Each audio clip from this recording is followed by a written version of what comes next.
Parliament में वक्फ amendment bill 2024 के introduction के बाद नए सवाल खड़े हो गए हैं। क्या ये बिल सच में करप्शन को कम करने और ट्रांसपेरेंसी लाने के लिए है या इरादे कुछ और ही हैं?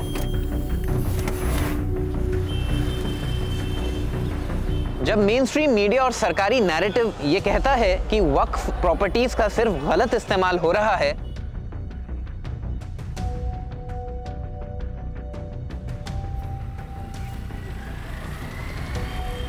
हम आए हैं आज दिल्ली के दिल चांदनी चौक में, एक ऐसी जगह जिसके बारे में इतिहास के पन्नों में काफी कुछ लिखा गया है।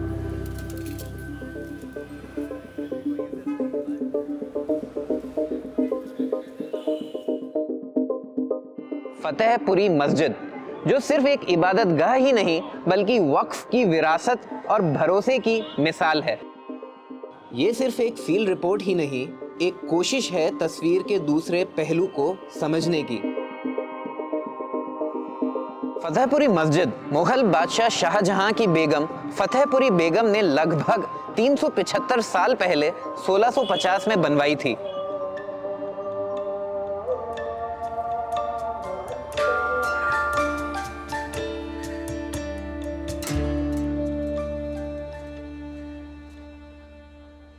मस्जिद के 3 दरवाजे हैं, एक लाल किला की तरफ, दूसरा नॉर्थ में और तीसरा साउथ में। नॉर्थ में आपको खारी बाउली मिलेगी जो एशिया की सबसे बड़ी मसालों की मार्केट के लिए मशहूर है। साउथ में कटरा बरियान है जो कपड़ों की मार्केट के लिए भी जाना जाता है। ये इंटरनेशनल मार्केट्स हैं, इंपोर्ट एक्सपोर्ट की बहुत बड़ा कारोबार है यहाँ पर, करोड़ों भी शायद कहना कम होगा। 1857 के विद्रोह के दौरान इस मस्जिद में इंडियन ट्रूप्स तैनात थे। ये भी माना जाता है कि ब्रिटिश सरकार ने मस्जिद का कुछ हिस्सा हिंदू व्यापारी राय लाला चुन्नामल को बेच दिया था, जिसकी हवेली के सामने इस वक्त मैं बैठा हुआ हूँ।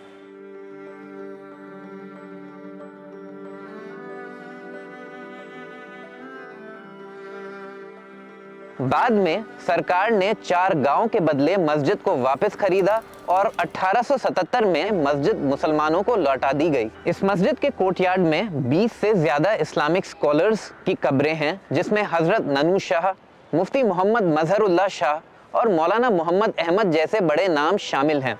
फतेहपुरी मस्जिद और इसकी प्रॉपर्टी दिल्ली वक्फ बोर्ड के तहत आती है, जिसका इस्तेमाल मुसलमानों की तालीम के लिए भी किया जा रहा है। यहाँ एक मदरसा आलिया अरेबिया फतेहपुरी है।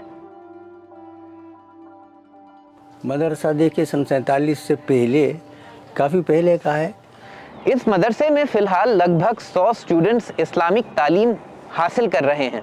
मदरसे का पूरा इंतज़ाम दिल्ली वक्फ बोर्ड के अंडर है, जो उस्तादों और स्टाफ की सैलरीज, स्टूडेंट्स की पढ़ाई का खर्चा, उनके खाने पीने और रहने का इंतज़ाम संभालता है। ये सारे मदरसे के कमरे हैं, तलबा रहते हैं इनमें।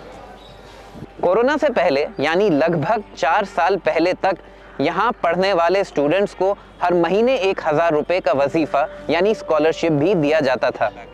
नहीं, बस वो गरीबों के बच्चे होते हैं, ज़्यादातर तो बिहार के लोग होते हैं और कुछ गरीब तबका के इधर सहारनपुर की तरफ के लोग होते हैं, कुछ मेवात के होते हैं, ज़्यादातर ऐसे लोग हैं और गरीबों के ही बच्चे होते हैं। मौलाना अमीर जो लोग हैं वो कहाँ पढ़ाते हैं इन मदारिस में।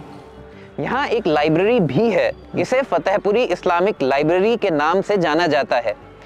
ये लाइब्रेरी दिल्ली वक्फ बोर्ड के अंडर आती है और बताया जाता है कि यहाँ 12,000 से ज़्यादा किताबें हैं, जो अरबी, अंग्रेज़ी, हिंदी, पर्शियन और उर्दू में हैं। लेकिन अफसोस की बात यह है कि हमने लाइब्रेरी के दरवाज़ों पर ताला और धूल की मोटी परत देखी। ये मंजर साफ दर्शाता है कि लाइब्रेरी का इस्तेमाल काफी वक्त से नहीं किया गया है। मस्जिद की प्रॉपर्टी पर एक बॉयज स्कूल भी है, फतेहपुरी मुस्लिम सीनियर सेकेंडरी स्कूल, जो 1929 में कायम हुआ था। इस स्कूल में क्लास 8 तक तालीम बिल्कुल मुफ्त दी जाती है, जबकि 9th से 12th तक के लिए सिर्फ 20 रुपए महीने का नॉमिनल फी लिया जाता है। यहाँ स्टूडेंट्स को सभी सब्जेक्ट्स की तालीम दी जाती है, जिसमें कंप्यूटर्स, साइंस, इंग्लिश, उर्दू और मैथ शामिल हैं।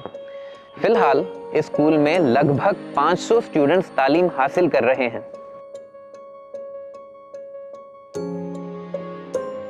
नहीं, वो अपनी ज़मीनें खरीद करके वक्फ करते गए। लोगों ने वक्फ किया, कुछ लोगों ने इदारे ऐसे ही दे दिए कि भाई हम अल्लाह वास्ते दे रहे हैं। उस अल्लाह वास्ते को तो वक्फ कहते हैं। तो इदारे जो जगह जगह फैले हुए हैं मकतब और मदारिस की शक्ल में, ये सब दारुल उलूम की बेटियां हैं। दारुल उलूम इनकी सबकी अम्मा है। फतेहपुरी मस्जिद की प्रॉपर्टी में लगभग 130 कमर्शियल दुकानें हैं, जिसे फतेहपुरी मार्केट के नाम से जाना जाता है। ये दुकानें ज्यादातर चश्मे, मिठाइयाँ, ड्राई फ्रूट्स और मसालों के लिए मशहूर हैं। इंटरेस्टिंग बात यह है कि यहाँ ज्यादातर दुकानदार नॉन मुस्लिम्स हैं, जिनमें सिंधी, पेशावरी और हिंदू कम्युनिटीज शामिल हैं। दिसंबर 2018 में वक्फ बोर्ड के एक अधिकारी ने इंडियन एक्सप्रेस को यह बताया था कि ये दुकानदार सिर्फ 200 रुपए से 600 रुपए तक का ही किराया देते हैं, जबकि इस एरिया का मार्केट रेट एक दुकान का करीब 2 से 3 लाख रुपए हर महीना है। ये तकरीबन अगर हिसाब लगाएं इसको 130 या 135 दुकानें या दफ्तर यहाँ होंगे जो जिसका किराया वक्फ बोर्ड को जाता है और वक्फ बोर्ड को जाना चाहिए। मार्केट वैल्यू तो बहुत है, लेकिन मेरी जहाँ तक मुझे मालूम है कोई 60,000 दे रहा है, कोई 65,000 किराया दे रहा है, कोई 25,000 दे रहा है, 25 रुपये भी दे रहे हैं। लेकिन वक्फ बोर्ड इसमें तकरीबन नाकाम है कि इन सारी जायदाद से किराया लेने में दिल्ली वक्फ बोर्ड नाकाम है। फतेहपुरी मस्जिद हमारे हेरिटेज का एक इम्पोर्टेंट हिस्सा भी है, लेकिन अफसोस की बात यह है कि इसका प्रिजर्वेशन थोड़ा बेहाल लगता है। दिल्ली वक्फ बोर्ड, ASI और सरकारें इसकी प्रॉपर मैनेजमेंट और मेंटेनेंस में नाकाम रही हैं। रेस्टोरेशन का काम इतना पोरली किया जा रहा है कि मस्जिद की असली पहचान धीरे धीरे खो रही है। आप देख सकते हैं कि कैसे इन लाल पत्थरों वाले पिलर्स पर जो पुरानी नक्काशी थी उसे सीमेंट से ढक दिया गया है, जो इसकी खूबसूरती को छुपा रहा है। मस्जिद का मेंटेनेंस ये सब वक्फ बोर्ड की जिम्मेदारी है, लेकिन वक्फ बोर्ड ने यहाँ पैसे नहीं लगाए। अल्लाह का शुक्र है, कुछ अल्लाह के नेक बंदे उन्होंने मस्जिद में पिछले 2 साल से बहुत काम कराए। अभी भी काम चल रहा है, रेनोवेशन का बहुत बड़ा काम कराया है लोगों ने। फतेहपुरी मस्जिद के शाही इमाम मुफ्ती मुकर्रम ने हमें यह भी बताया कि मार्केट के दुकानदारों ने joint committee of parliament JPC के चेयरमैन जगदम्बिका पाल से भी मुलाकात की थी और एक मेमोरेंडम देकर आए थे कि दुकानें उनकी अपनी हो जाएं। दिल्ली माइनॉरिटीज कमीशन ने अपनी जुलाई 2019 की एक रिपोर्ट में दिल्ली वक्फ बोर्ड में अकाउंटेबिलिटी की जरूरत पर बात की थी, क्योंकि उन्होंने पाया था कि बहुत सी वक्फ की प्रॉपर्टीज पर गवर्नमेंट और नॉन गवर्नमेंट एंटिटीज का कब्जा है। कमीशन ने यह भी सुझाव दिया था कि वक्फ बोर्ड एक इलेक्टेड बॉडी होनी चाहिए, जिसमें दिल्ली की मुस्लिम कम्युनिटी के जरिए रेगुलर इलेक्शंस हों, जैसे गुरुद्वारा प्रबंधक कमेटी में होता है।